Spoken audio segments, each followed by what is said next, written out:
Luka Doncic delivered another commanding showcase on Tuesday night, a performance that felt far bigger than a typical mid-season tournament matchup.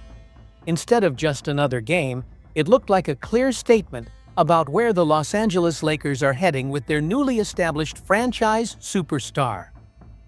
Under the bright lights of LA, and with a loud Clippers crowd ready to make things difficult, Doncic set the tone from the opening possessions and never released control. From the very start, it was obvious he was playing at a level only a select few in the league can reach. Even with Kawhi Leonard, one of basketball's most dominant perimeter defenders and a two-time Defensive Player of the Year, guarding him tightly, Doncic stayed composed.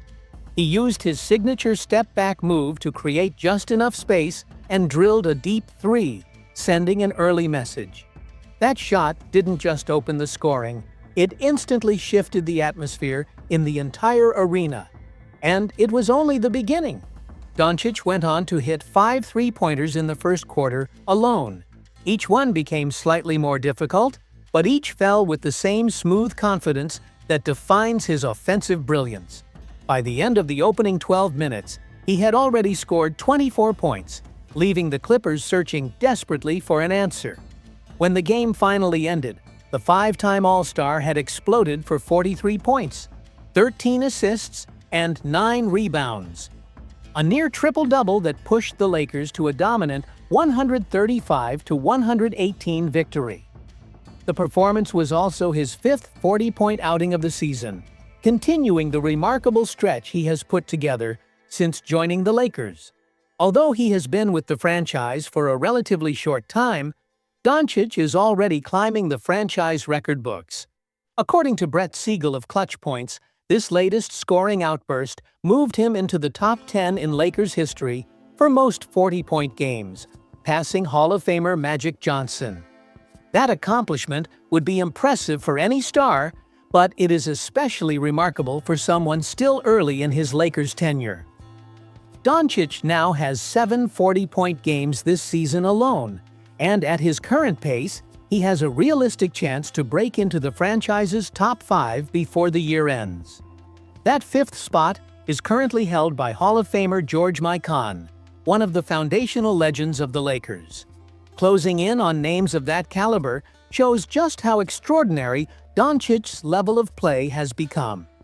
In addition to his scoring milestones, Doncic also tied Magic Johnson for the 6th most 40-point double-doubles in franchise history, while matching Kobe Bryant and others in several categories noted by Siegel. Game after game, he adds another achievement, carving his name deeper into Lakers history. Although Doncic completely controlled the first half, the Lakers found more rhythm and balance later in the game. LeBron James, now 40 years old, joined forces with Austin Reaves to combine for 34 points, proving how potent this roster can be when healthy.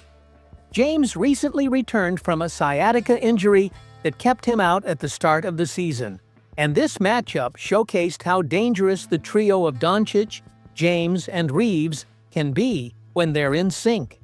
After the win, head coach J.J. Redick, who has embraced the responsibility of guiding a star-heavy roster, highlighted the effectiveness of the team's balance.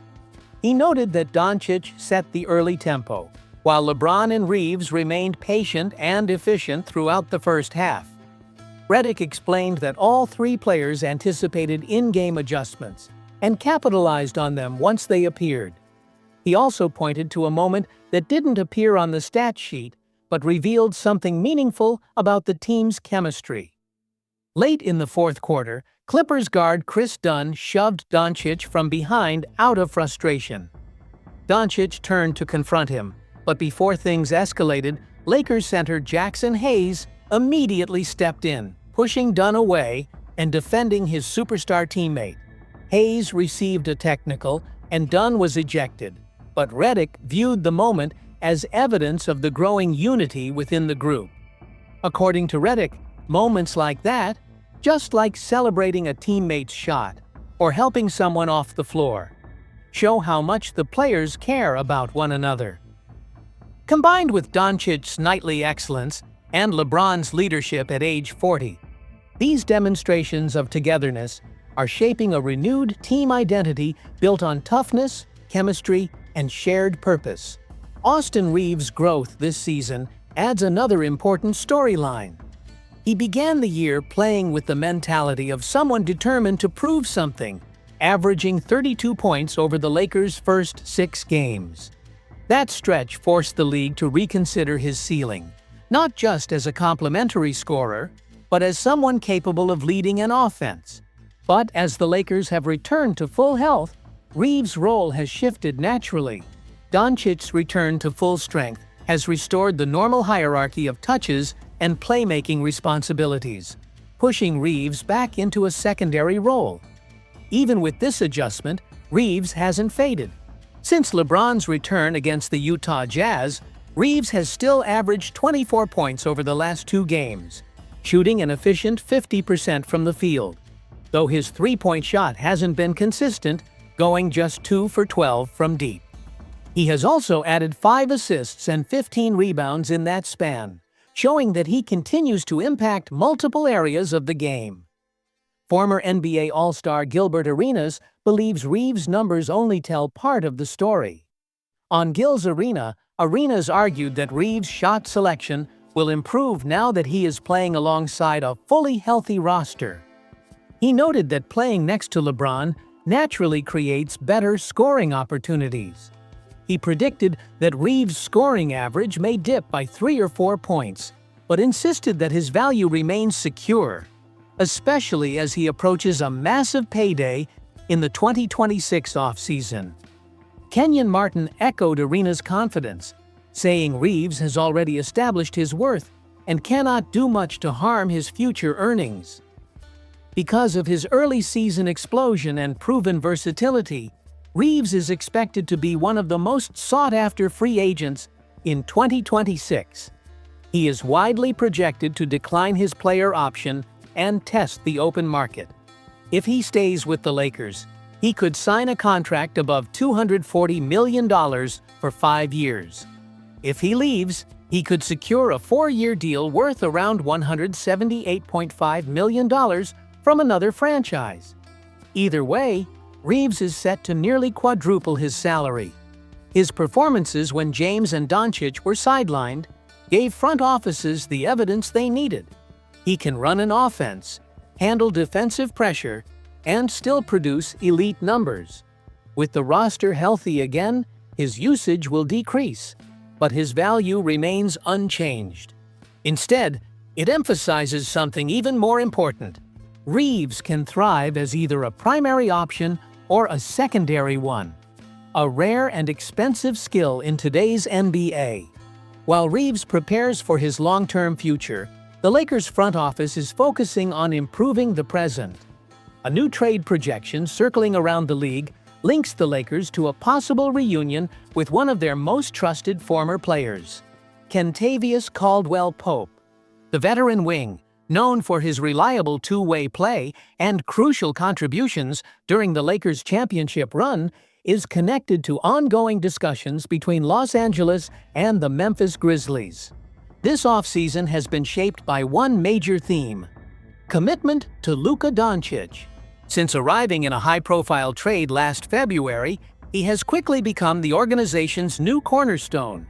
His chemistry with LeBron has infused new energy into the locker room and restored the Lakers' identity as a superstar-led franchise with championship expectations. Doncic not only signed a long-term extension, but also made a significant off-court gesture, announcing a $5 million commitment to support young athletes around the world. However, inside the front office, the urgency is far more immediate. Doncic represents the franchise's future, but LeBron remains the heart of the present. With James entering the final chapters of his remarkable career, the window to chase another championship is closing. Both Doncic and LeBron have expressed clearly they want to contend right now. This urgency is why the Caldwell-Pope scenario has become such a serious possibility. The Lakers badly need a dependable wing who can guard multiple positions, hit open threes, and play seamlessly next to high-usage superstars. Caldwell Pope fits that description perfectly. As Jacob Rood of Silver Screen and Roll noted, KCP became one of the best role players in the league during his time with LA and later in Denver. He doesn't need the ball, understands spacing, defends consistently, and blends naturally into lineups built around stars. His familiarity with LeBron makes him an even more logical fit. James has always thrived alongside players who understand their roles and perform under pressure. KCP has repeatedly proven he can do exactly that. In the playoffs, in big moments, and on teams with championship goals. A potential trade with Memphis could also offer the Lakers more financial flexibility while strengthening their wing rotation, one of the team's most glaring weaknesses in recent seasons.